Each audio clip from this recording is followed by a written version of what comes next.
नमस्कार मित्रों, आप सभी का स्वाभिमान भोजपुरी में हार्दिक अभिनंदन करता हूं। जैसा कि देखा जा रहा है कि भोजपुरी श्रोताओं को अरविंद अकेला यानी कि कल्लू जी के आवाज़ में गाना काफ़ी पसंद आ रहा है जी। उसी को देखते हुए कल यानी कि 5 सितंबर को सुबह में टीम फिल्म भोजपुरी पर अरविंद अकेला यानी कि कल्लू जी का गाना रिलीज़ हो रहा है। जी हाँ, उस गाने की थोड़ी सी डिटेल दूँ तो उस गाने का नाम है रनिया हो रनिया, और इस गाने को गाए हैं अरविंद अकेला यानी कि कल्लू जी।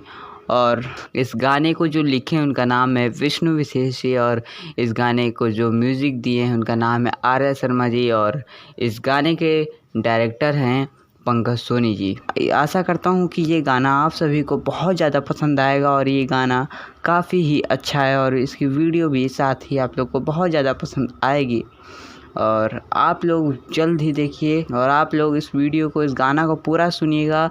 कल सुबह 5 सितंबर को टीम फिल्म भोजपुरी पर पूरा गाना रिलीज होगा। और ऐसे हमारे चैनल को सब्सक्राइब करके जुड़ जाइए, और ऐसी भोजपुरी जुड़ी खबरें बहुत जल्दी लाता रहता हूँ। और जो भी गाने आएंगे आप लोग को सबसे पहले बताऊंगा। और इस वीडियो को लोगों तक ज़्यादा से ज़्यादा शेयर कर दें, ताकि अरविंद अकेला यानी कि कल्लू जी की आवाज़ में आने वाले गाने को सबसे पहले सुन सके। धन्यवाद।